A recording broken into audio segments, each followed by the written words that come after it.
엄마, 그게 무슨 말씀이세요? 아버지가 정말 그렇게 얘기하셨어요?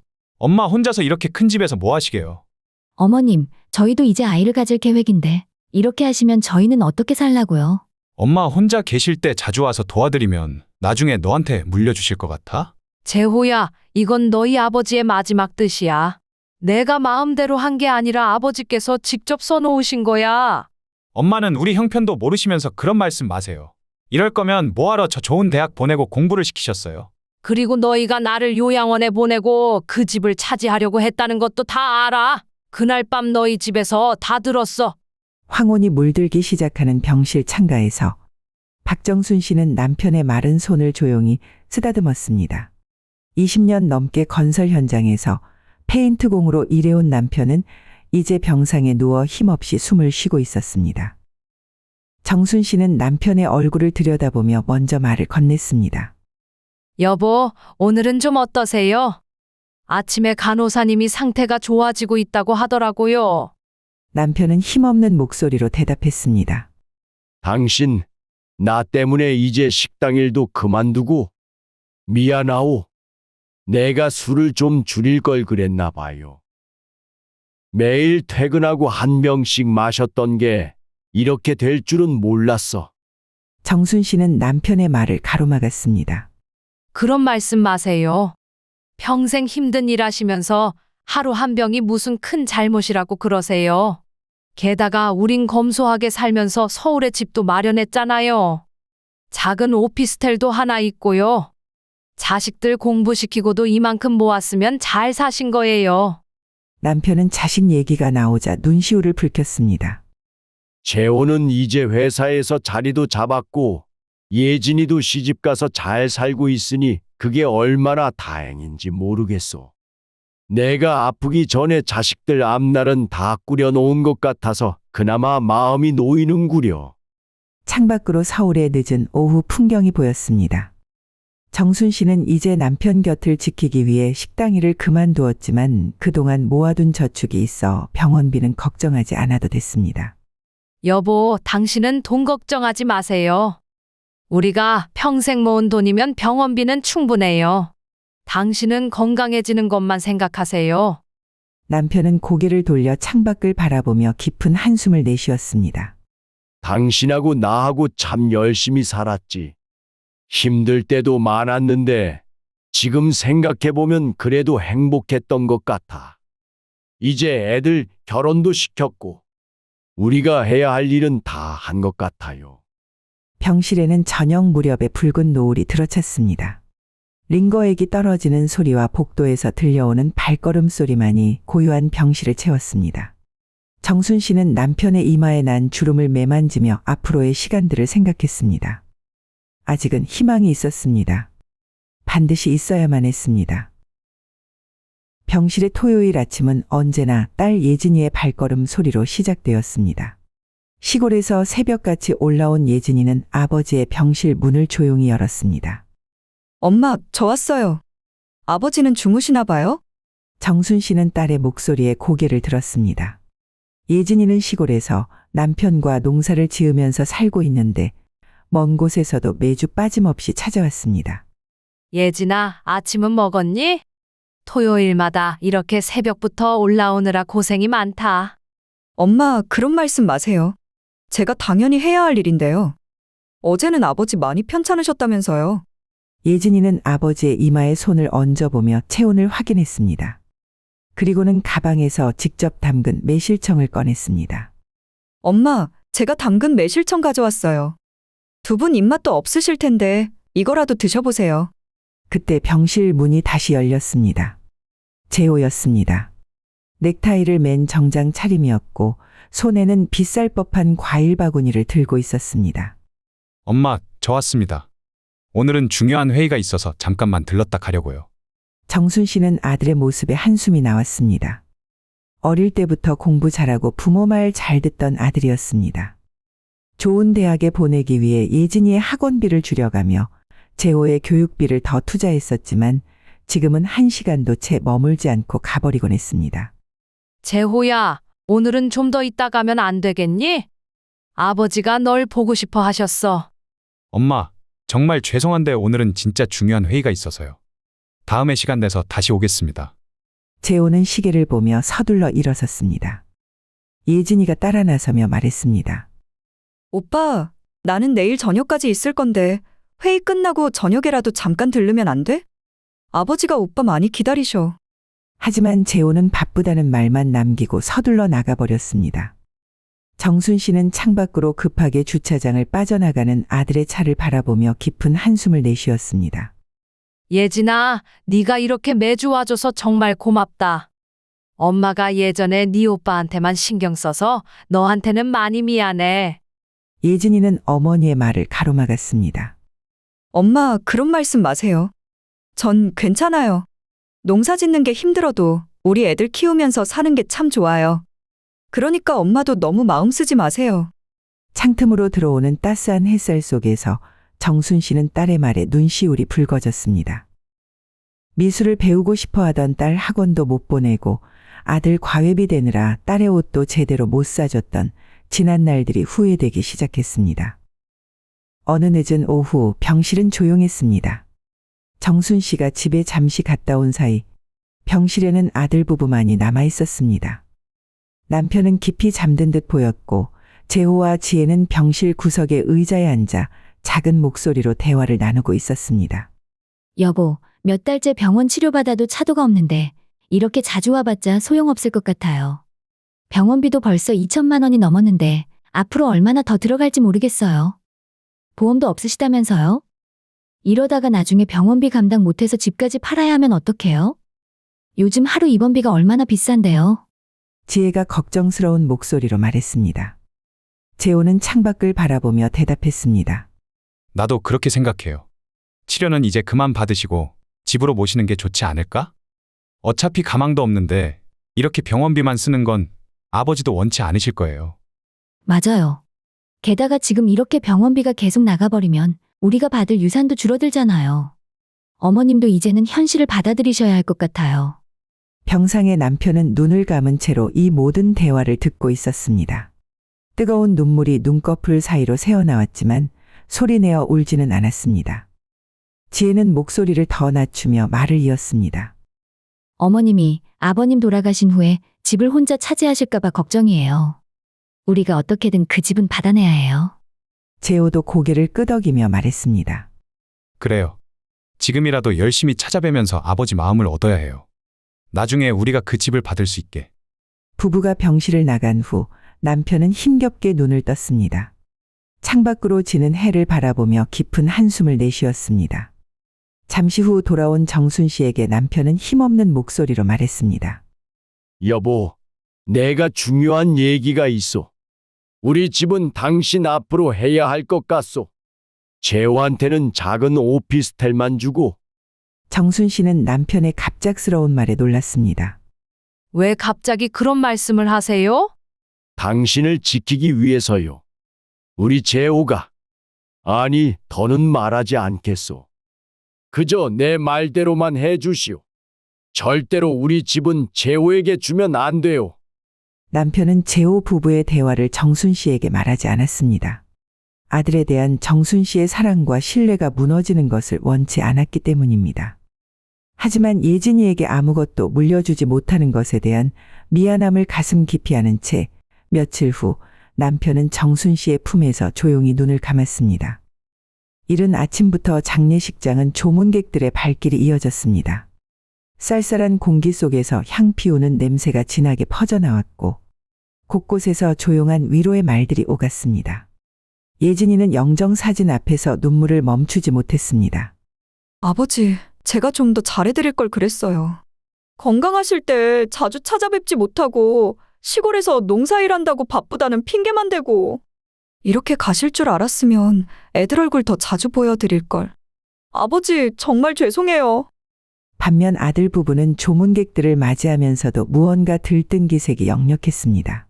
지혜는 자꾸만 시계를 확인하며 재호에게 속삭였습니다. 여보, 장례 끝나고 어머님이랑 유산 관련해서 얘기 좀 해야 할 것 같아요. 빨리 상속 절차 밟아야 우리가 불이익 당하지 않을 것 같은데. 재호도 작은 목소리로 대답했습니다. 알아요. 저도 그 생각이에요. 이왕이면 빨리 정리하는 게 좋겠죠? 내일이라도 어머님이랑 집 문제 의논해봐요. 정순 씨는 이들의 대화가 귀에 들어왔지만 말없이 고개를 숙였습니다. 상조 완장을 찬 재호의 팔에는 깊은 슬픔이나 상실감 대신 어떤 기대감이 묻어났습니다. 엄마, 장례 끝나고 아버지 재산 문제로 의논 드릴 게 있는데요. 재호가 말했습니다. 정순 씨는 피로한 눈으로 아들을 바라보았습니다. 아직 장례식도 끝나지 않았는데 벌써 그런 얘기를 하니? 그때 예진이가 다가와 어머니의 손을 꼭 잡았습니다. 엄마, 너무 힘드시죠? 제가 있을 테니까 좀 쉬다 오세요.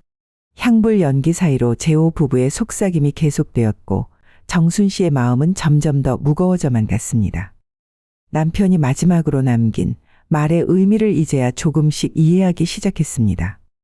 장례를 마친 일주일 후 정순 씨의 집에는 무거운 침묵이 감돌았습니다. 거실 탁자를 사이에 두고 재호 부부와 예진이가 마주 앉았고 정순 씨는 고인이 남긴 유언장을 꺼내 들었습니다. 재호야, 예진아. 너희 아버지가 남기신 유언이 있단다. 이 집은 내가 갖고 오피스텔은 재호가 가지라고 하셨어. 정순 씨의 말이 채 끝나기도 전에 재호는 갑자기 벌떡 일어나 소리쳤습니다. 엄마, 그게 무슨 말씀이세요? 아버지가 정말 그렇게 얘기하셨어요? 엄마 혼자서 이렇게 큰 집에서 뭐 하시게요?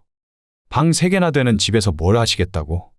차라리 작은 집으로 이사 가시고 저희한테 좀 나눠주시면 안 되나요?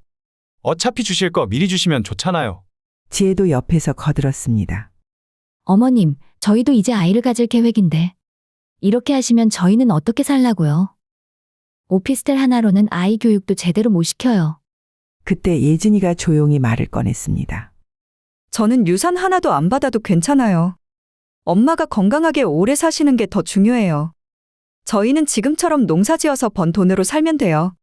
정순 씨는 예진이의 손을 꼭 잡으며 떨리는 목소리로 말했습니다. 예진아, 사실 너한테 줄 유산이 없어서 미안하구나.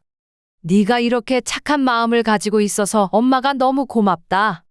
재호는 예진이를 날카롭게 노려보았습니다. 너야 당연히 그렇게 말하겠지.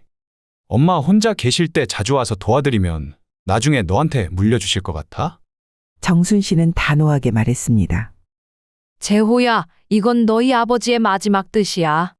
내가 마음대로 한 게 아니라 아버지께서 직접 써놓으신 거야. 저 오피스텔이면 월세도 얼마 안 나오는데 그걸로 어떻게 살라는 거예요? 엄마는 우리 형편도 모르시면서 그런 말씀 마세요. 이럴 거면 뭐하러 저 좋은 대학 보내고 공부를 시키셨어요? 이게 말이 되냐고요? 재호는 자리에서 벌떡 일어나 현관문을 향해 성큼성큼 걸어갔습니다. 여보, 이제 가요. 더 이상 올 필요도 없을 것 같네요. 지혜도 따라 일어났고 두 사람은 문을 쾅 닫고 나가버렸습니다. 그 후로 재호는 전화도 문자도 하지 않았습니다. 반면 먼 곳에 사는데도 예진이는 한 달에 한 번씩 꼬박꼬박 가족들을 데리고 찾아왔습니다.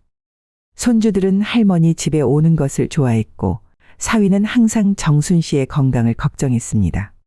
엄마, 저희가 시골에서 농사 지어서 수확한 건데 이것도 드셔보세요. 요즘 많이 편찮으신 것 같아서 걱정이에요. 텅 빈 집에서 혼자 지내는 정순 씨에게 예진이의 방문은 유일한 위안이 되었습니다. 하지만 재호의 빈자리를 볼 때마다 가슴 한켠이 시리도록 아파왔습니다. 봄바람이 살랑이는 어느 날 1년 만에 재호가 정순 씨의 집을 찾아왔습니다. 언제나 당당하던 아들의 모습은 온데간데 없이 사라지고 뺨은 홀쭉하게 들어가 있었으며 눈가에는 짙은 다크서클이 자리 잡고 있었습니다. 고급 정장 대신 낡은 점퍼를 입은 모습이 더욱 초라해 보였습니다. 엄마, 제가 정말 큰 잘못을 했습니다. 그때 엄마한테 했던 말들 매일매일 후회하고 있어요. 제가 너무 이기적이었습니다.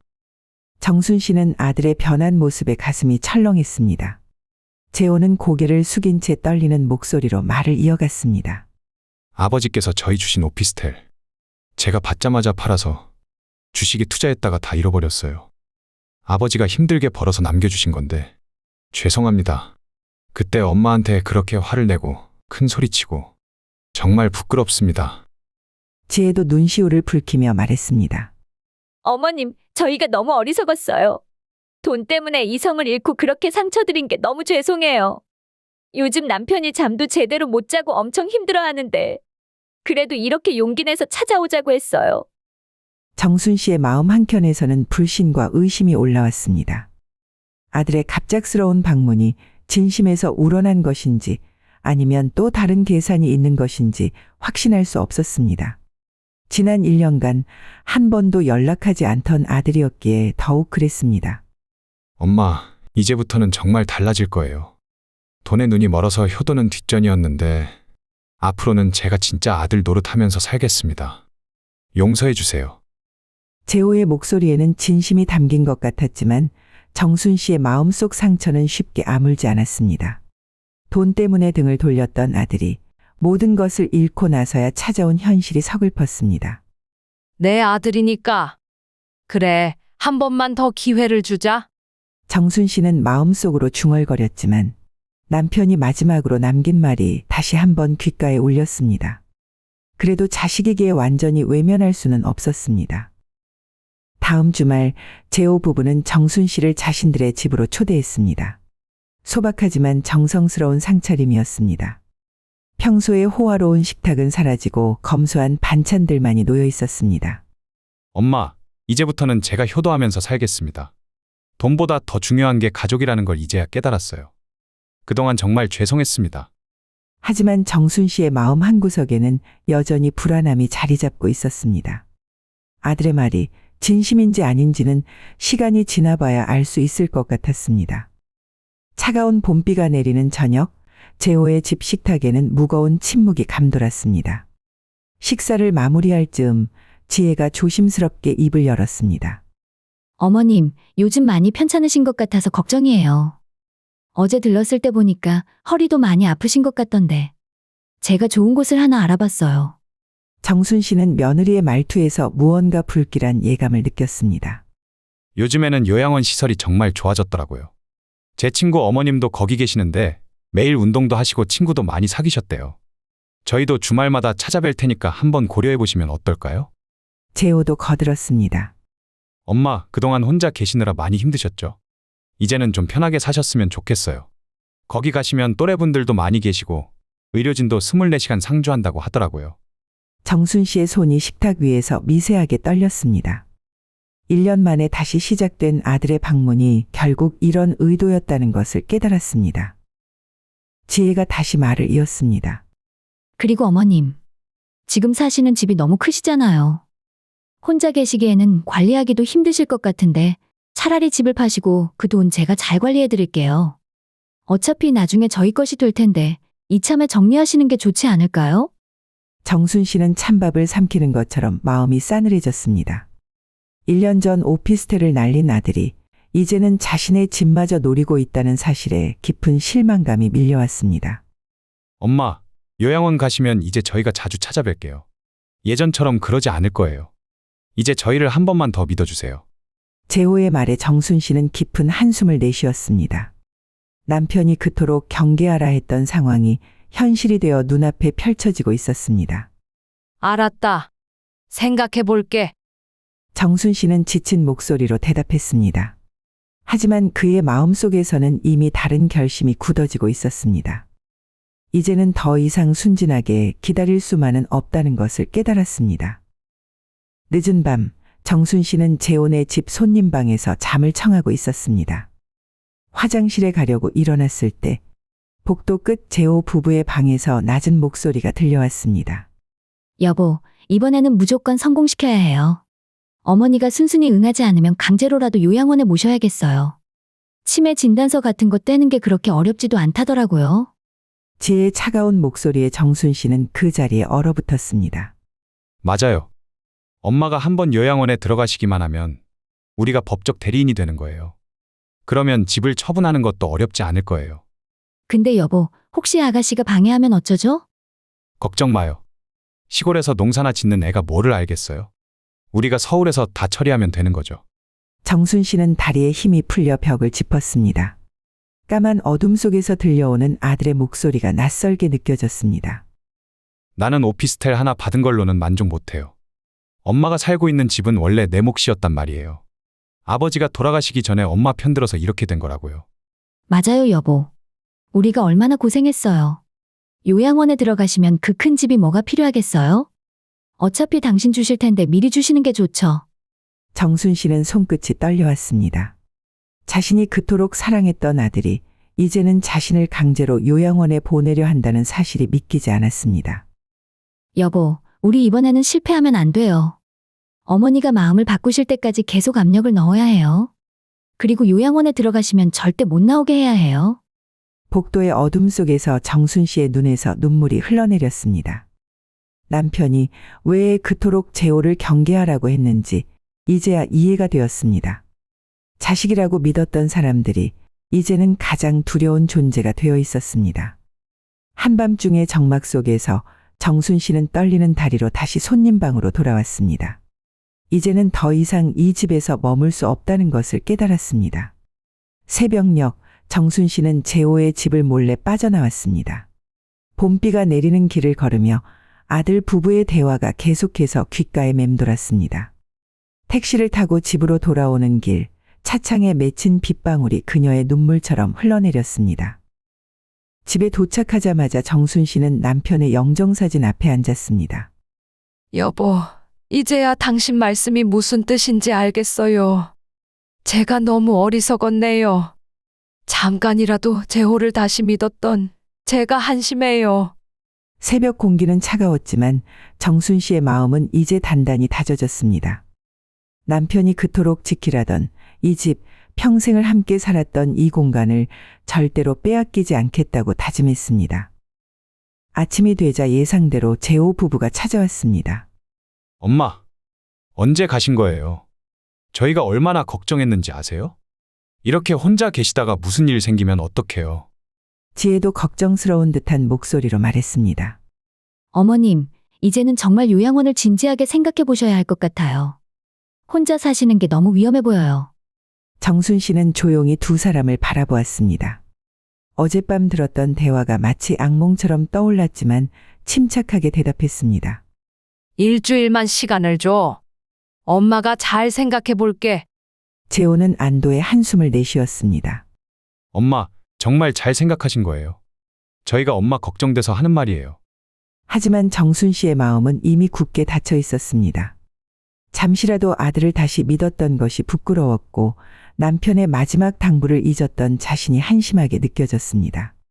이제는 더 이상 머뭇거릴 필요가 없었습니다. 시간이 필요한 건 결심을 실행에 옮기기 위해서였습니다. 재호 부부가 돌아간 후 얼마 되지 않아 예진이가 전화를 했습니다. 재호의 요양원 이야기로 마음이 진정되지 않았지만 딸이 걱정할까봐 아무렇지 않은 척했습니다. 하지만 떨리는 목소리를 감출 수는 없었나 봅니다. 이른 아침 예진이가 갑작스레 찾아왔습니다. 엄마, 무슨 일 있으신 거 아니에요? 어제 통화할 때 목소리가 많이 안 좋으셨어요. 그래서 걱정돼서 새벽 버스 타고 왔어요. 재호 부부의 일로 마음이 무너져 내리던 참이었는데 딸의 다급한 목소리에 정순 씨는 눈시울이 붉어졌습니다. 한마디 말도 하지 않았는데 이렇게 달려와 준 딸이 고마웠습니다. 엄마, 우시는 거예요? 오빠가 또 뭐라고 한 거예요? 정순 씨는 딸의 얼굴을 바라보며 잠시 말을 잊었습니다. 늘 맞이인 재호만 신경 쓰느라 항상 뒷전이었던 딸이 이제는 이렇게 자신을 걱정해주고 있었습니다. 엄마, 저희 집으로 내려오세요. 시골이라 복잡하지도 않고 텃밭도 있어서 채소도 기르실 수 있어요. 공기 좋은 데서 사시면 건강도 좋아지실 거예요. 정순 씨의 눈시울이 다시 붉어졌습니다. 예진아, 엄마가 너한테 미안해서. 너는 제대로 챙겨주지도 못했는데 말이야. 예진이는 엄마의 손을 꼭 잡았습니다. 엄마, 그런 말씀 마세요. 전 지금도 행복해요. 농사 짓는 게 힘들어도 우리 애들 키우면서 사는 게 참 좋아요. 정순 씨는 딸의 따뜻한 마음씨가 고마웠습니다. 어릴 때부터 모든 것을 재호에게 양보하며 자란 예진이었지만 오히려 그런 환경이 딸을 더 단단하게 만들어준 것 같았습니다. 다음 날 아침 사위가 낡은 트럭을 몰고 왔습니다. 어머니 저 왔어요. 앉아 계세요. 제가 다 실어드릴게요. 정순 씨의 짐은 생각보다 많지 않았습니다. 평생을 검소하게 살아온 덕분에 옷까지 몇 벌과 필요한 생활용품이 전부였습니다. 남편의 영정사진을 조심스레 싸면서 정순 씨는 중얼거렸습니다. 여보, 저 이제 우리 예진이네 가요. 걱정 마세요. 잘 지내고 올게요. 사위는 짐을 싣고 내리는 내내 넉넉한 미소를 잃지 않았습니다. 정순 씨는 그 모습을 보며 딸이 좋은 사람을 만났다는 생각에 마음이 놓였습니다. 트럭에 오르면서 정순 씨는 마지막으로 집을 돌아보았습니다. 수십 년의 세월이 담긴 공간이었지만 이제는 새로운 시작을 해야 할 때였습니다. 시골로 내려온 첫날 정순 씨는 예진이네 마당에 들어서며 새로운 공기를 마주했습니다. 서울의 답답한 아파트와는 달리 여기서는 새소리와 바람 소리가 정겹게 들려왔습니다. 어머님, 저희 집이 많이 초라해 보이시죠? 그래도 채소랑 과일은 직접 기른 걸로 드실 수 있어요. 사위는 수줍게 웃으며 마당 한켠의 텃밭을 가리켰습니다. 비록 집은 낡았지만 마당에는 싱그러운 상추며 고추가 무성했고 담벼락에는 포도덩굴이 뻗어 있었습니다. 할머니가 오셨다. 손주들이 달려나와 정순 씨의 품에 안겼습니다. 평소에는 한 달에 한 번 정도 보던 얼굴들인데 이제는 매일 볼 수 있다는 생각에 가슴이 따뜻해졌습니다. 어머님, 걱정 마세요. 한 달에 한 번 서울 병원 가실 때는 제가 꼭 모시고 다닐게요. 여기가 시골이라 불편하실까봐 그게 제일 걱정이었는데. 사위의 말에 정순 씨는 고개를 저었습니다. 아니야, 김서방. 이렇게 좋은 곳에서 같이 살게 해줘서 고마워. 예진이는 어머니를 마을 경로당으로 모시고 갔습니다. 그곳에서는 또래 할머니들이 반갑게 맞아주었고 금세 정순 씨는 새로운 친구들을 사귈 수 있었습니다. 서울에서 오셨다고요? 아이고, 여기가 더 좋으실 거예요. 저희랑 같이 노세요. 매일 아침 손주들과 텃밭에 나가 채소도 가꾸고 오후에는 경로당에서 이웃들과 이야기를 나누며 시간을 보냈습니다. 서울에서는 느끼지 못했던 여유와 평화가 이곳에 있었습니다. 엄마, 저녁 드세요. 오늘은 우리 텃밭에서 딴 상추로 쌈 싸드릴게요. 식탁에 둘러앉은 가족들의 얼굴에는 항상 웃음이 가득했습니다. 정성과 사랑이 담긴 소박한 밥상이 더없이 맛있었습니다. 매일 밤 잠들기 전 정순 씨는 감사한 마음으로 기도했습니다. 여보, 이제야 진짜 행복을 찾은 것 같아요. 우리 예진이가 이렇게 훌륭한 사람이 되어 있네요. 약속했던 일주일이 지난 어느 날 재호 부부는 어머니 집을 찾았습니다. 멀리서부터 현관 앞에 낯선 구두들이 보였고 집안에서는 여러 사람들의 말소리가 들렸습니다. 현관문을 열자 정장 차림의 부동산 중개인과 젊은 부부가 집을 둘러보고 있었습니다. 아, 여기가 주방이고요. 시설도 깨끗하고 채광도 좋아서 신혼부부께 딱 좋으실 것 같아요. 중개인의 상냥한 설명이 이어졌습니다. 재호는 당황한 목소리로 물었습니다. 누구시죠? 여기 우리 어머니 집인데 무슨 일이시죠? 중개인이 의아한 표정으로 재호를 바라보았습니다. 아, 혹시 아드님 되시나요? 어머님께서 집을 내놓으셨는데 모르셨나요? 며칠 전에 금매로 부동산에 의뢰하셨거든요. 재호의 얼굴이 창백해졌습니다. 곧바로 휴대폰을 꺼내 어머니께 전화를 걸었습니다. 엄마, 이게 무슨 일이에요? 저랑 상의도 없이 왜 갑자기 집을 처분하시려고 하세요? 아니, 어떻게 혼자서 이런 결정을 하실 수 있어요? 정순 씨의 목소리는 차분했습니다. 그 집은 너희 아버지가 내게 준 거야. 내 재산이니 내 마음대로 할 수 있는 거 아니니? 그리고 너희가 나를 요양원에 보내고 그 집을 차지하려고 했다는 것도 다 알아. 그날 밤 너희 집에서 다 들었어. 재호의 얼굴이 창백해졌습니다. 엄마, 그게 무슨 말이에요? 오해하신 거예요. 엄마, 그럼 저희는 어떻게 하라고요? 집 팔리면 그 돈 저희한테도 나눠주실 거죠? 그건 너희 몫이 아니야. 난 이미 예진이네로 와서 살고 있어. 집은 팔아서 노후 자금으로 쓸 거고 나 죽으면 예진이한테 줄 거야. 재호는 전화기를 붙잡은 손이 떨렸습니다. 옆에서 지켜보던 지혜도 얼굴이 하얗게 질렸습니다. 그들의 계획이 완전히 무너지는 순간이었습니다. 여보, 어떡해요? 우리가 너무 늦었나 봐요. 지혜의 떨리는 목소리가 들렸지만 이미 모든 것이 돌이킬 수 없게 되어버렸습니다. 지혜가 재호의 팔을 잡아당기며 속삭였습니다. 여보, 이대로는 안 돼요. 아가 시내로 가봐요. 어머님 마음을 돌려놓아야 해요. 이대로 물러날 순 없잖아요. 재호는 떨리는 손으로 전화를 끊었습니다. 부동산 중개인과 예비 매수자들이 보는 앞에서 체면을 구기고 싶지 않았지만 이대로 물러설 수는 없었습니다. 지금 당장 예진이네로 가자. 이건 말이 안 되는 일이야. 해질 무렵 예진이네 마당에 급하게 차가 한 대 들어섰습니다. 재호 부부가 서울에서 달려온 것입니다. 정순 씨는 이미 이런 상황을 예상했다는 듯 담담한 표정이었습니다. 엄마, 이러지 마세요. 여기서는 병원 다니기도 힘들어요. 서울 집으로 다시 올라가시면 안 될까요? 제가 옆에서 잘 모시고 간병도 해드릴게요. 정순 씨는 마당 처마 밑에 앉아 손주들과 놀아주다가 천천히 일어났습니다. 재호야, 이제 그만하자. 내가 걱정돼서 같이 살려는 게 아니라 내 집이 탐나서 그러는 거잖니? 엄마, 무슨 말씀을 그렇게 하세요? 전 정말 엄마가 걱정돼서. 정순 씨는 아들의 말을 자르며 단호하게 말했습니다. 아까 전화로 다 이야기하지 않았니? 나를 요양원에 보내고 집을 차지하려고 했던 너희 계획 다 알고 있어? 이제 그 집은 팔아서 내 노후 자금으로 쓸 거고 남으면 예진이한테 줄 거야. 재호의 얼굴이 창백해졌습니다. 엄마, 제발 그러지 마세요. 저 대출도 너무 많이 받았는데 이자도 못 갚고 있어요.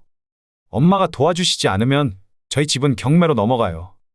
그건 내 문제지 내가 알 바 아니다. 네 욕심으로 주식에 날린 오피스텔도 모자라서 이제는 내 집까지 노리는 거니? 지혜도 끼어들었습니다. 어머님, 저희가 잘못했어요. 한 번만 더 기회를 주세요. 이제는 정말 잘하겠습니다. 정순 씨는 쓴웃음을 지었습니다. 원래는 내가 죽으면 너희 둘에게 반반씩 나눠주려고 했어. 하지만 네가 욕심을 부리는 바람에 이렇게 된 거다. 이제 더는 나를 찾아오지 말아라. 재호가 마당 한가운데 무릎을 꿇었습니다. 차가운 땅바닥에 이마를 찍으며 눈물을 흘렸습니다. 엄마, 제발요. 정말 잘못했어요. 다시는 이러지 않을게요. 하지만 정순 씨의 마음은 이미 돌이킬 수 없이 굳어져 있었습니다. 정순 씨는 무릎 꿇은 아들을 뒤로 한 채 천천히 발걸음을 옮겼습니다. 노을빛이 물든 마당에는 재호의 흐느끼는 소리만이 남았고 처마 및 풍경 소리가 쓸쓸하게 울렸습니다. 이제 그만 돌아가거라. 더 이상 너희들 보고 싶지 않구나. 해가 저물어가는 마당에서 정순 씨는 더 이상 뒤돌아보지 않고 집 안으로 들어갔습니다. 마지막 모성의 끝마저 끊어내는 순간이었습니다. 부모의 희생과 사랑을 당연하게 여기고 잘못을 저지른 아들 부부는 뒤늦은 후회를 하면서 눈물만 흘렸습니다. 자식을 사람다운 사람으로 키우기 위해서 단호한 결단이 필요할 때도 있습니다. 그것이 비록 아픈 선택일지라도 부모와 자식 모두의 진정한 행복을 찾기 위해서는 반드시 필요한 과정이기도 합니다. 돈이 제일인 물질 만능 시대에 사는 요즘, 인간은 과연 무엇으로 살아가는 걸까요? 서로를 진심으로 아끼고 보살피는 마음이야말로 우리가 지켜야 할 가장 귀중한 가치가 아닐까요? 오늘 영상이 마음에 드셨다면 구독과 좋아요를 꼭 눌러주세요. 매일 여러분의 이야기를 전달해 드리겠습니다. 여러분의 행복한 인생을 응원합니다. 우리 수영이가 평소에 눈이 높아서 걱정했는데 아드님 같은 분을 만나 정말 다행이에요. 돈 더 가져와. 우리 수영이 시키는 대로만 하라고. 어머님도 아시잖아요. 우리 엄마가 워낙 여유가 있으시니까. 이 정도 돈 가지고 뭘 하겠다는 거야? 우리 사위가 번 돈 좀 썼다고 이렇게 야단이세요? 장모가 사위 돈 좀 쓰면 안 되나요? 누가 이길지 내가 얼마나 무서운 사람인지 보여줄 테니까. 안녕하세요. 제가 이른의 나이에 겪은 일을 얘기해 보려고 합니다. 아들 민수가 결혼한다고 했을 때만 해도 이런 일이 벌어질 줄은 꿈에도 몰랐죠. 30대 중반의 우리 아들은 대기업에 다니며 또래보다 높은 연봉을 받는 성실한 직장인이었습니다. 어머니, 이번에 결혼할 사람 소개시켜드리고 싶어요. 퇴근 후 집에 들른 민수가 수줍게 말을 꺼냈습니다. 평소 내성적이고 조용한 성격이라 연애는 꿈도 못 꾸나 했는데 이런 기쁜 소식을 들으니 가슴이 벅차올랐습니다. 아들이 어떤 상대를 데려올지 정말 궁금하고 떨렸습니다. 며칠 뒤 만난 예비 며느리 수영이는 첫인상부터 남달랐습니다. 세련된 차림새에 조곤조곤한 말투로 인사를 건네는 모습이 깔끔하고 맵시 있어 보였죠. 영어학원 강사라고 했습니다. 안녕하세요, 어머님. 수영이라고 합니다. 수영이의 환한 미소를 보며 마음이 놓였습니다. 우리 민수가 좋은 사람을 만난 것 같아 다행이라고 생각했죠. 민수와 잘 어울리는 그 아이를 보니 정말 기뻤습니다. 처음엔 몰랐습니다. 하지만 수영이를 자꾸 만나다 보니 뭔가 이상한 점들이 눈에 들어왔습니다. 나이에 비해 지나치게 값비싼 명품 가방을 메고 다녔고 시계며 신발이며 하나같이 비싼 물건들이었죠. 어머니, 이건 다 학원에서 열심히 일해서 번 돈으로 산 거예요. 제가 아껴서 그동안 돈을 좀 모았거든요. 그런데 이상했습니다. 학원 강사 월급으로 어떻게 저런 사치품들을 살 수 있을까? 게다가 수영이는 통장이나 카드를 쓸 때마다 꼭 자리를 피해서 계산했습니다. 어머니, 아직 결혼도 안 했는데 제 돈 쓰는 걸 보여드리면 실례일 것 같아서요. 그러던 어느 날 우연히 수영이와 그녀의 어머니가 백화점에서 쇼핑하는 걸 보게 됐습니다. 둘이서 고가의 옷들을 한아름 사들고 다니는 모습이었죠. 오늘은 요 카드로 긁으면 되니까 맘껏 골라. 그 엄마 말투에서 뭔가 수상한 기운이 느껴졌습니다. 돈이 많은 척하는 과시 욕구가 묻어나는 말투였죠. 그날 밤 나는 잠을 이루지 못했습니다. 아들의 미래가 걱정되기 시작했기 때문입니다. 수영이의 어머니를 공식적으로 처음 만난 건 아들과의 상견례 자리였습니다. 그날도 잊을 수가 없습니다. 고급 한정식 집에서 만났는데 처음부터 끝까지 허세가 가득한 모습이었습니다. 우리 수영이가 평소에 눈이 높아서 걱정했는데 아드님 같은 분을 만나 정말 다행이에요. 사실 수영이한테 청혼하는 사람이 많았거든요. 계속 과한 자랑이 이어졌습니다. 자신은 건물이 있어서 월세 수입으로 편하게 산다느니 해외여행을 자주 다닌다느니. 하지만 수영이와 마찬가지로 뭔가 허술한 구석이 보였습니다. 이번에 애들 결혼식도 제가 다 책임질 테니 걱정 마세요. 우리 재력이면 충분하니까요. 그런데 정작 결혼식 비용 이야기가 나오자 슬그머니 화제를 돌리는 게 아니겠어요. 거기다 수영이와 수영이 엄마는 자주 소곤소곤 대화를 나누었습니다. 엄마, 그건 나중에 얘기하세요. 둘의 수상한 눈빛 교환이 마음에 걸렸습니다. 집으로 돌아오는 길에 민수에게 물어봤죠. 예, 장모님이 건물이 있다고? 네, 어머니. 월세 수입이 꽤 된다고 수영이가 그러더라고요. 순진한 우리 아들은 수영이의 말을 그대로 믿고 있었습니다. 하지만 이 어미의 눈에는 뭔가 찜찜한 구석이 있어 보였습니다. 결혼 초기만 해도 모든 것이 평온해 보였습니다. 수영이는 일하는 애가 살림도 잘 아는 것 같았고 민수도 직장에서 승진하면서 아무 문제 없어 보였습니다. 하지만 6개월쯤 지나면서 수상한 징후들이 하나둘 보이기 시작했습니다. 아들이 회사에서 주재원으로 발령을 받아 미국으로 가게 된 것입니다. 저는 당연히 며느리도 같이 가겠지 하고 생각했는데 수영이는 학원 일 때문에 같이 갈 수 없다고 했습니다. 결혼한 지 얼마 안 된 신혼부부가 떨어져서 지내야 한다니 아들 내외가 안쓰럽게 느껴졌습니다. 그래, 민수야. 몸 조심히 잘 다녀와. 혼자 지낸다고 끼니 거르지 말고 자주 연락해라. 민수 씨, 우리 전화 자주 해요. 도착하면 전화해. 공항에서 며느리와 함께 아들 배웅을 하고 돌아오는 차 안에서 남편도 없이 시어머니랑 같이 지내려면 많이 불편할 텐데 내가 더 잘해줘야겠다고 마음먹었습니다. 어머님, 오늘은 엄마가 좀 아프시다고 해서 갔다 와야 할 것 같아요. 수영이는 일주일에 서너 번씩 친정에 갔다 왔습니다. 매번 가족 모임이나 긴급한 일이 있다며 들르는데 돌아올 때마다 새 옷이나 가방을 들고 왔죠. 이거요? 엄마가 또 사놓으셨더라고요. 어머님도 아시잖아요. 우리 엄마가 워낙 여유가 있으시니까. 그런데 이상했습니다. 민수의 월급 통장 잔고가 자꾸 줄어드는 게 보였거든요. 한 번은 우연히 민수의 카드 명세서를 보게 됐는데 백화점에서 몇백만 원씩 결제된 내역이 있었습니다. 아들아, 뭘 샀길래 이렇게나 많이 쓴 거야? 어머니, 제가 여기서 월급 많이 받으니까 괜찮아요. 미국 오기 전에 제 카드를 수영이한테 주고 왔어요. 저도 없는데 마음이 허하겠죠. 제가 얘기할게요. 걱정 마세요. 하지만 모아둔 돈은 자꾸 줄어들고 수영이와 사돈의 사치스러운 생활은 점점 더 커져갔습니다. 둘이서 해외여행을 다녀온다, 명품관에 간다. 매번 그럴 때마다 민수의 통장은 조금씩 비워져 갔죠. 밤마다 잠을 설치며 고민했습니다. 이대로 두면 우리 아들이 큰일 날 것 같은데 어떻게 해야 이 사태를 바로잡을 수 있을까? 결혼 1년 차에 접어들면서 수영이와 사돈의 행동은 더욱 대담해졌습니다. 이제는 아예 대놓고 명품 매장을 들락거렸죠. 학원 일 때문에 미국에 갈 수 없다던 며느리는 전업주부가 되겠다면서 오히려 더 비싼 물건들을 사들이기 시작했습니다. 어머님, 이제 살림에만 전념하려고요. 민수 씨가 워낙 잘 벌어주니까 제가 일할 필요가 없더라고요. 그러더니 이제는 아예 사돈과 매일 같이 붙어 다녔습니다. 백화점에서 쇼핑을 하고 고급 레스토랑에서 점심을 먹고 피부 관리를 받으러 다니고 수영아, 그렇게 매일 돈을 쓰면 어떡하니? 괜찮아요, 어머님. 엄마가 다 계산하시는걸요? 저희 엄마가 얼마나 부자신데요? 하지만 나는 알고 있었습니다. 사돈이 계산한다는 말은 거짓말이라는 걸. 우연히 본 아들의 카드 명세서에는 매일같이 큰 금액이 빠져나가고 있었거든요. 어느 날은 이웃집 할머니가 귀띔을 해주었습니다. 아니, 며느님이 새벽부터 나가던데 무슨 일 있으세요? 알고 보니 그날도 명품 매장 세일이 있어서 새벽부터 줄을 섰다는 겁니다. 딸과 엄마가 서로 한통속이 되어 우리 아들의 카드를 긁어대고 있었던 거죠. 어머니가 아시면 정말 놀라실 거예요.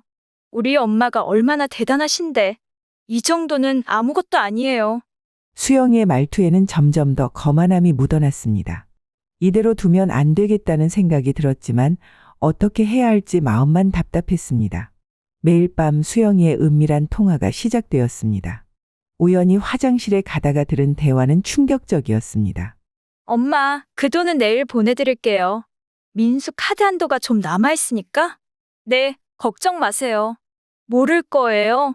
처음에는 귀를 의심했습니다. 우리 며느리가 사돈과 돈 얘기를 몰래 하다니. 그 뒤로는 일부러 늦은 시간에 베란다 근처를 지나다녔죠. 아직 저축해둔 돈이 좀 남아있대요. 이번에는 그걸로 해결하면 되겠어요? 네, 엄마 그 도박 빚은 제가 알아서 할게요. 어머님은 절대 모르실 거예요. 도박이라는 말에 온몸이 얼어붙는 것 같았습니다. 사돈이 도박을 한다고.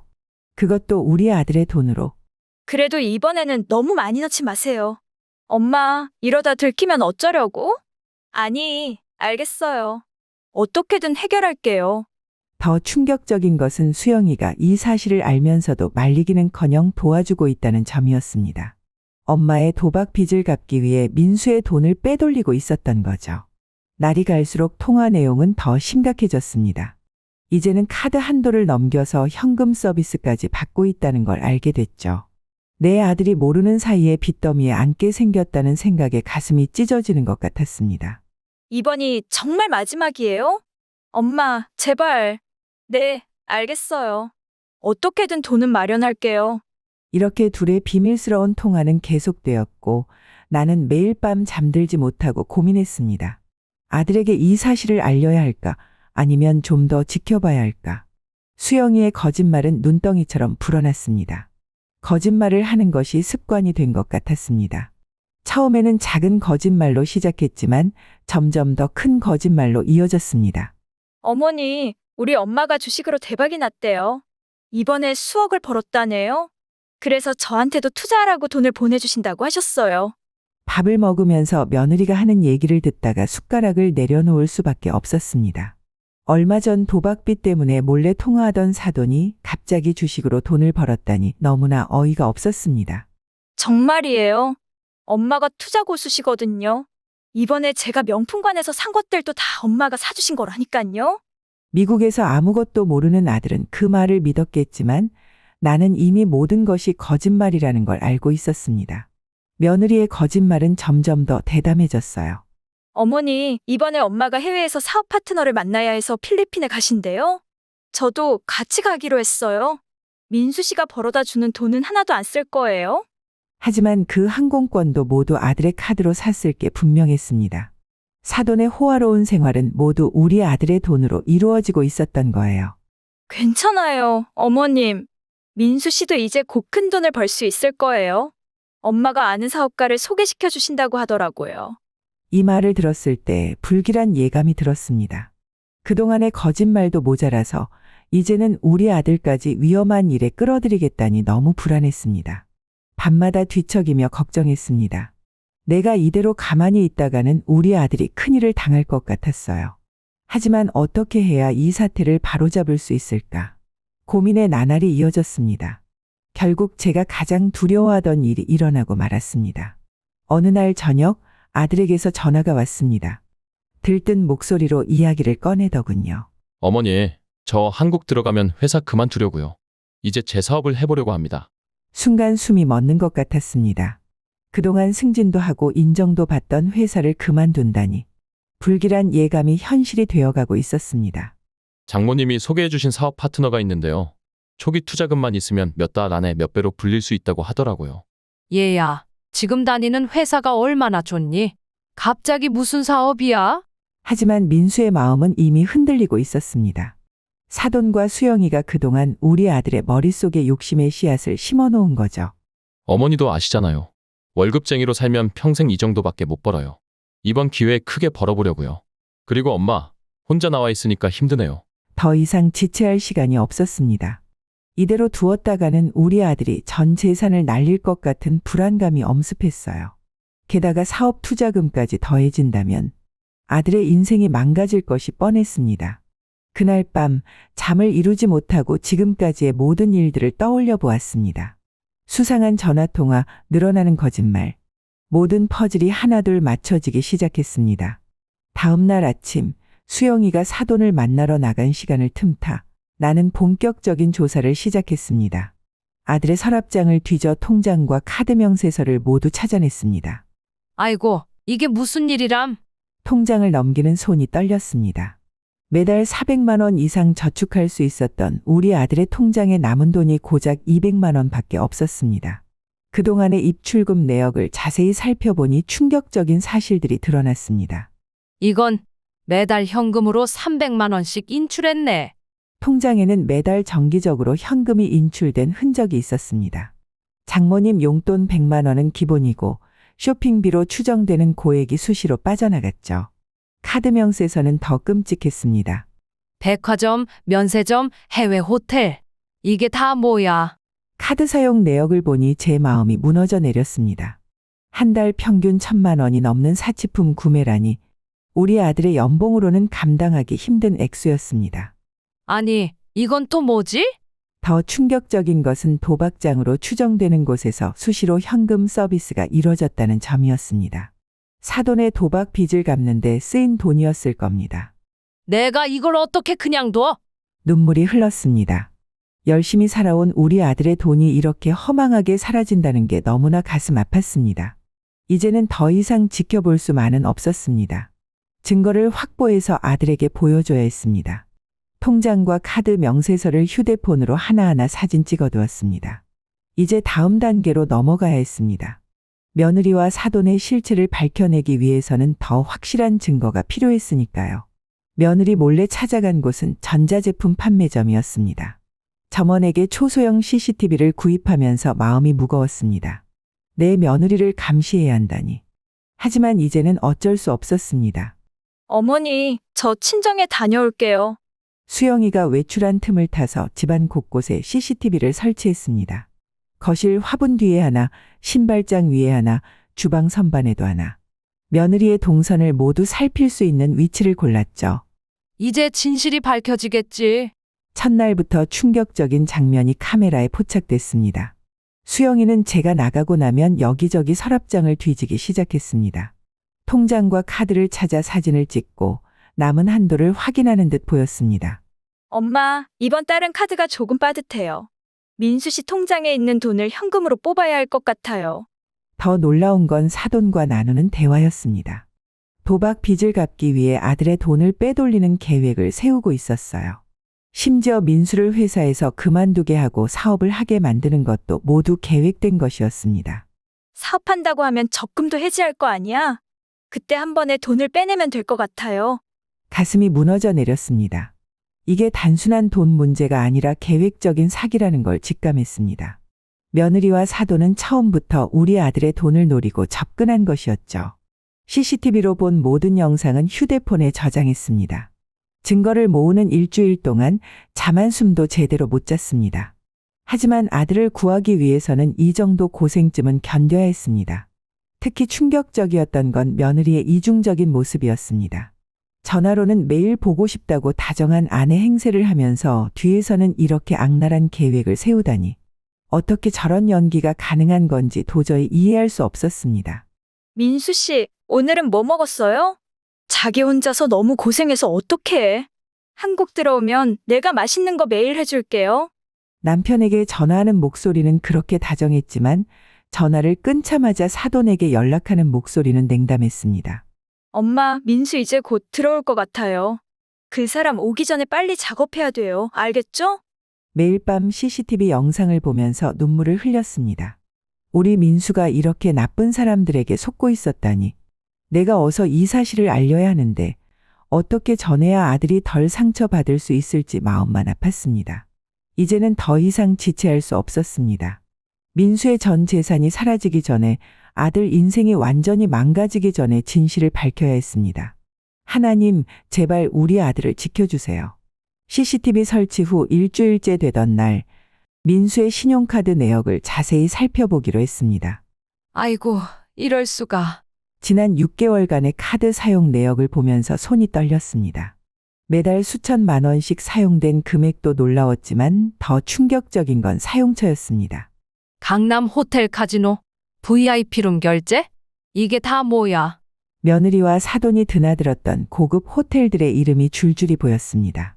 거기다 해외 온라인 도박 사이트에 정기적으로 결제된 금액들. 매주 수백만 원씩 빠져나가고 있었습니다. 어머니, 이거 보세요. 민수 씨가 제 생일 선물로 보내준 가방이에요. 수영이가 자랑하던 명품 가방들. 알고 보니 모두 며느리가 직접 산 것들이었습니다. 아이고, 이를 어쩌면 좋아. 결정적인 증거는 따로 있었습니다. 매달 말일마다 찍히는 거액의 현금 서비스. 사돈의 도박 빚을 갚는데 쓰인 돈이 분명했습니다. 금액이 점점 커지는 것을 보니 도박 빚이 얼마나 늘어났는지 짐작이 갔습니다. 이러다가 우리 아들 전 재산이 날아가겠어. 수영이는 이 모든 걸 알면서도 사돈의 도박을 돕고 있었습니다. CCTV에 찍힌 영상과 카드 내역을 대조해보니 며느리가 민수 카드로 현금을 뽑아서 사돈에게 전달하는 날짜와 정확히 일치했습니다. 며느리와 사돈의 범죄 행각이 낱낱이 드러났습니다. 처음부터 우리 아들의 재산을 노리고 접근한 계획적인 범죄였다는 게 분명해졌죠. 이제는 증거도 충분했습니다. 더 이상 볼 것도 없어. 그날 밤 모든 카드 내역을 사진으로 찍어두었습니다. CCTV 영상과 함께 이 자료들이 앞으로 법적 대응을 할 때 중요한 증거가 될 거라고 생각했습니다. 민수가 이 사실을 알면 얼마나 상처받을까. 아들에게 이 사실을 어떻게 알려야 할지 마음이 무거웠습니다. 하지만 이대로 두면 우리 아들의 인생이 완전히 망가질 것 같았습니다. 이제는 결단을 내려야 할 때였습니다. 그날 밤 민수에게 전화를 했습니다. 더 이상 진실을 숨길 수 없었으니까요. 아들에게 이 끔찍한 사실을 어떻게 전해야 할지 마음이 천근만근이었습니다. 민수야, 엄마가 내게 꼭 알려줄 게 있어. 떨리는 손으로 그동안 있었던 모든 일들을 얘기했습니다. CCTV 영상, 카드 내역, 통장 거래 내역, 수영이와 사돈의 실체가 담긴 모든 자료들에 대해서도 알려줬습니다. 엄마, 아니 이게 무슨 소리예요? 처음엔 믿지 않으려 했습니다. 자신이 그토록 사랑했던 아내가 처음부터 자신을 이용하려 했다는 사실을. 하지만 증거는 너무나 명백했습니다. 엄마가 진작 알아채지 못해서 미안해 민수야. 엄마, 일단 제가 갈 때까지 아무것도 하시지 마세요. 제가 최대한 빨리 한국으로 갈게요. 아들이 오기만을 기다리고 있던 어느 날 예상치 못한 전화를 받았습니다. 우리 아파트 경비실에서 걸려온 전화였죠. 어서 내려와 보셔야겠어요. 한 걸음에 달려가 보니 충격적인 광경이 펼쳐졌습니다. 사돈이 술에 취한 채 로비에서 아들에게 큰 소리를 지르고 있었습니다. 돈 더 가져와. 우리 수영이 시키는 대로만 하라고. 이 정도 돈 가지고 뭘 하겠다는 거야? 민수야, 너 언제 온 거야? 아니, 왜 그러시는 거예요? 제가 달래보려 했지만 오히려 더 큰 소리가 났습니다. 아이고, 사돈도 오셨네? 우리 사위가 번 돈 좀 썼다고 이렇게 야단이세요? 장모가 사위 돈 좀 쓰면 안 되나요? 그때였습니다. 사돈 손에서 떨어진 종이 한 장. 도박빚 차용증이었습니다. 무려 3억 원. 그것도 사채업자에게 빌린 거액이었죠. 사돈, 이게 다 무슨 일이에요? 그러자 사돈은 오히려 큰 소리를 질렀습니다. 뭐가 어쩌고 어째요? 사위 돈이 장모 돈 아닌가? 내가 우리 수영이를 어떻게 키웠는데?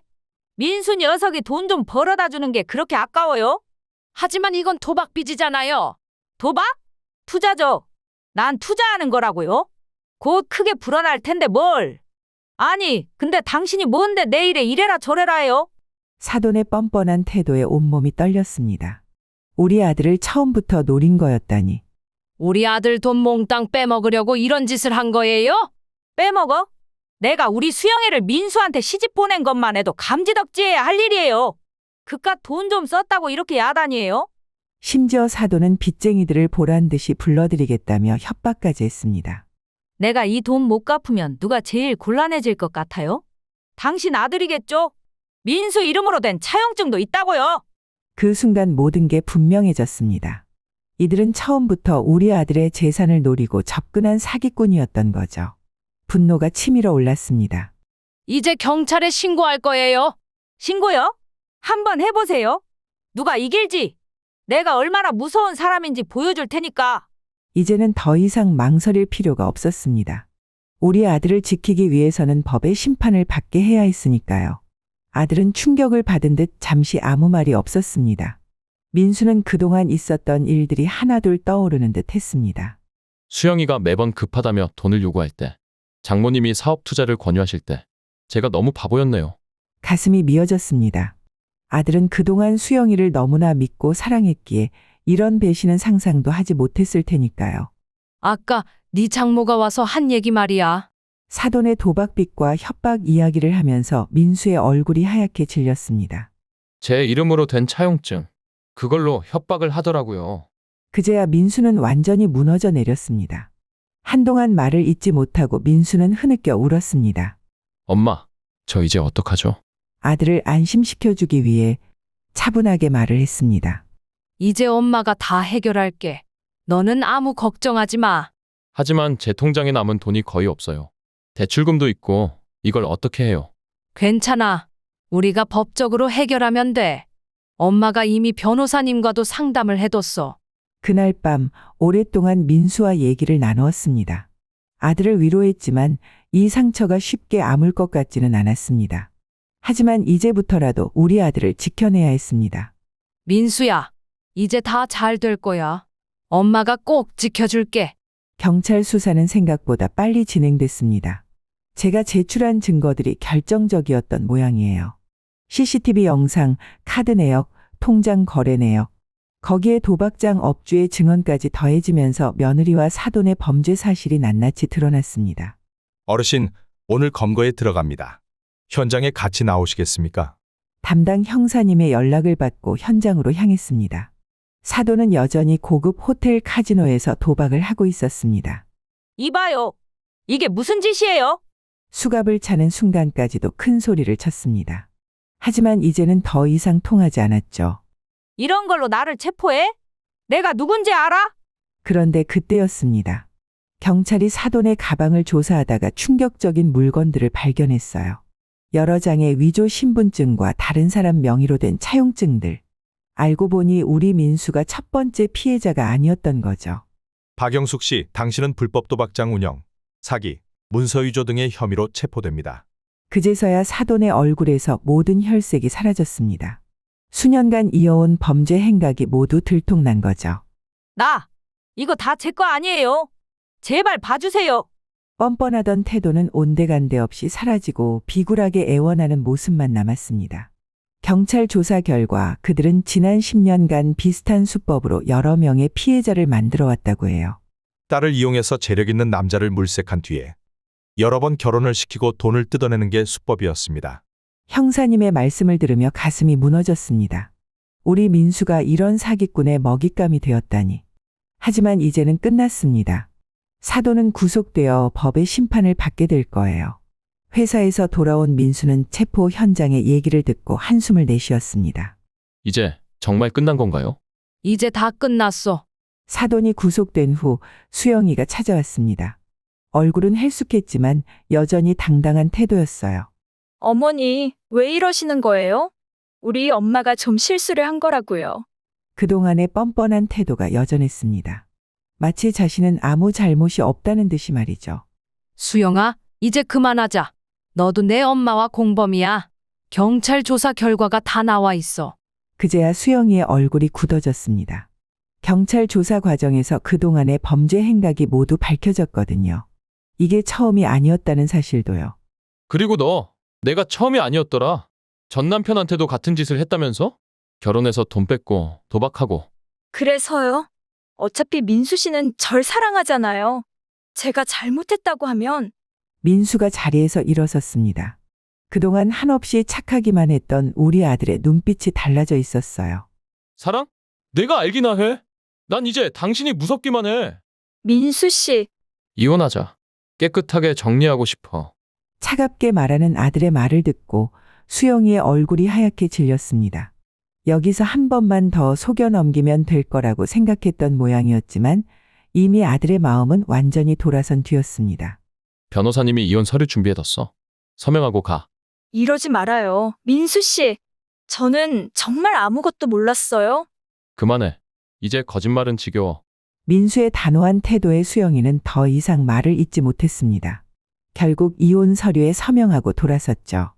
그렇게 1년간의 결혼 생활이 끝났습니다. 돈으로 계산하면 수억 원의 피해를 입었지만 금전적인 것보다 더 큰 상처는 우리 아들의 마음에 남은 불신이었습니다. 엄마, 이제 다 끝난 거 맞겠죠? 아들을 꼭 안아주었습니다.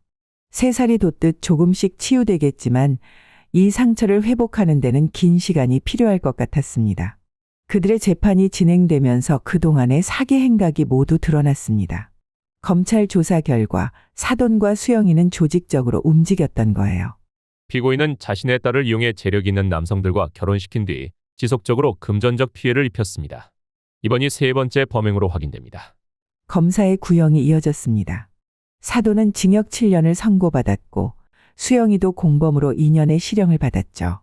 민사소송도 승소했습니다. 피해 금액 전액과 위자료를 받을 수 있게 됐어요. 변호사님의 말씀에 안도의 한숨이 나왔습니다. 다행히 사돈 명의로 된 건물이 있었거든요. 그동안 월세 수입으로 호화 생활을 한다던 그 건물. 경매를 통해 피해 금액을 돌려받을 수 있게 된 거죠. 어머니, 이제 제 통장에 돈이 들어오기 시작했어요. 민수가 휴대폰으로 통장 잔고를 보여주었습니다. 처음으로 밝은 표정이었어요. 그동안 마이너스 통장 대출금에 시달렸는데 이제야 좀 숨통이 트이는 모양이었습니다. 다행이구나. 이제 다시 내 미래를 준비할 수 있겠네. 수영이 명의로 된 명품들도 모두 현금화했습니다. 아들의 카드로 구매한 물건들이니 당연히 반환 대상이었죠. 거기에 불법 도박장에서 사용된 현금도 일부를 돌려받을 수 있었고요. 어머니, 제가 너무 어리석었죠?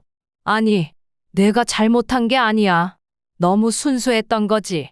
돈을 돌려받는 것보다 더 중요한 건 우리 아들이 이 일을 교훈 삼아 앞으로 더 현명하게 살아갈 수 있다는 거였습니다. 이제 정말 새로 시작할 수 있을 것 같아요. 그날 밤 오랜만에 민수와 함께 소주 한 잔을 기울였습니다. 아들의 얼굴에 오랜만에 편안한 미소가 번졌습니다. 비록 큰 상처를 받았지만 이제는 그 상처를 딛고 일어설 수 있을 것 같았습니다. 재산을 돌려받고 법적 문제가 해결됐다고 해서 모든 게 끝난 건 아니었습니다. 오히려 그때부터 민수의 진짜 고통이 시작됐어요. 어머니, 저 회사에 가기가 싫어요. 아침마다 출근 준비를 하다가 화장실에 쪼그려 앉아있는 날이 많아졌습니다. 사람들 만나는 게 두렵다고, 모두가 자신을 비웃는 것 같다고. 사기꾼한테 속은 바보. 그렇게 생각할 거 아니에요? 결국 정신과 상담을 받아보기로 했습니다. 의사 선생님 말씀이 심각한 우울증과 불안장애 증상이 보인다고 하더군요. 어머니, 제가 너무 한심하죠? 약을 먹기 시작하면서 잠은 좀 잘 수 있게 됐지만 마음의 상처는 쉽게 아물지 않았습니다. 특히 결혼한 동료들이 가족 이야기를 할 때면 자리를 피하곤 했죠. 민수야, 엄마랑 좀 걸을까? 매일 저녁 아들과 함께 동네 한 바퀴를 돌았습니다. 처음엔 말없이 걷기만 했는데 조금씩 마음을 열기 시작했어요. 사실 너무 무서워요. 다시 누군가를 믿을 수 있을까요? 괜찮아. 우리 천천히 가자. 엄마가 내 옆에 있잖아. 아들은 병원에 6개월 넘게 다니면서 상담을 받았습니다. 이제는 약 없이도 잠을 잘 수 있는 날이 늘어났고 회사에서도 조금씩 웃음을 되찾아갔습니다. 어머니, 오늘은 팀 회식에 나가보려고요. 작은 변화들이 하나둘 보이기 시작했습니다. 민수의 눈빛이 조금씩 밝아지는 걸 보면서 이 시련도 곧 지나가리라는 희망이 생겼습니다. 상처는 깊었지만 우리는 함께 이겨내고 있습니다. 때로는 뒤로 한 발 물러서기도 하지만 그래도 조금씩 앞으로 나아가고 있다는 게 중요하니까요. 어머니, 우리 이사 가면 어떨까요? 새로운 동네에서 시작하는 건. 그동안 이웃들의 수군거림이 부담스러웠나 봅니다. 아들의 제안을 듣고 나니 저도 같은 생각이었어요. 이제는 정말로 새로운 시작을 할 때가 된 것 같았습니다. 그래, 우리 새로 시작하자. 새 집으로 이사하는 날 짐을 정리하다가 문득 예전 사진들이 눈에 띄었습니다. 수영이와 찍었던 가족 사진. 이제는 그 사진을 봐도 마음이 아프지 않더군요. 어머니, 저도 이제 괜찮아요. 민수가 사진을 보며 담담하게 말했습니다. 더 이상 과거에 매이지 않고 앞으로 나아갈 수 있다는 자신감이 느껴졌어요. 새로운 곳에서 나쁜 기억이 희미해질 즈음 민수는 정말 착하고 지혜로운 짝을 만나 새롭게 시작했습니다. 새 며느리는 정직하고 건강한 마음을 가진 아이였습니다. 다음 해에 저는 예쁜 손녀도 얻었습니다. 아이가 태어난 후 우리 집은 완전히 달라졌습니다. 어머니, 끝나고 막 달려왔어요. 오늘도 희주랑 하루 종일 힘드셨죠? 아니야. 우리 희주가 너무 순하고 얼마나 이쁜지 모르겠다. 70이 넘은 나이에 기저귀를 갈고 젖병을 데우고 밤잠을 설치는 일이 쉽지는 않았습니다. 하지만 아이를 돌보면서 민수와 며느리를 도울 수 있어서 정말 행복했습니다. 어머니, 오늘은 친구분들 좀 만나고 오세요. 주말이면 미안하다면서 며느리와 아들이 저에게 자유 시간을 주었습니다. 서툴지만 진심을 다해 아이를 보살피는 둘의 모습이 대견해 보였습니다. 아가야, 할머니가 업어줄까? 등에 아이를 업고 동네를 산책할 때면 지나가는 사람들이 모두 웃으며 인사를 했습니다. 아이가 참 복이 많네요. 이런 할머니가 계시다니. 이웃들의 칭찬이 부끄럽기도 했지만 한편으로는 뿌듯했습니다. 힘들었던 시간을 이겨내고 이렇게 행복을 찾아가는 우리 가족을 보면서 제가 한 일들이 헛되지 않았다는 생각이 들었거든요. 엄마, 저 이제 정말 행복해요. 민수가 어느 날 문득 건넨 말에 눈시울이 붉어졌습니다. 앞으로도 아들과 며느리, 우리 예쁜 손녀를 위해 제가 할 수 있는 일이라면 무엇이든 하고 싶습니다. 이제는 새로운 행복을 만들어갈 차례니까요. 그래, 우리 행복하고 건강하게 살자. 이제 우리 손녀가 돌을 지났습니다. 아이의 첫 돌잔치는 소박하게 치렀지만 그 어느 때보다도 행복한 시간이었어요. 할머니, 안아줘. 손녀가 제 품에 안기며 웃을 때면 그동안의 모든 고통이 녹아내리는 것 같습니다. 이제 우리에겐 새로운 행복이 자라나고 있으니까요. 우리 이제 진짜 행복하게 살자. 새집 거실에 걸린 가족 사진에는 아들과 며느리 그리고 제가 희주를 안고 모두 환하게 웃고 있습니다. 이제는 진정한 행복을 알게 된 것 같아요. 때로는 아픔도 우리를 더 강하게 만드는 법이니까요. 어떤 시련이라도 가족의 힘으로 함께 헤쳐나간다면 두려울 것이 없답니다. 오늘 영상이 마음에 드셨다면 구독과 좋아요를 꼭 눌러주세요. 매일 여러분의 이야기를 전달해 드리겠습니다. 여러분의 행복한 인생을 응원합니다.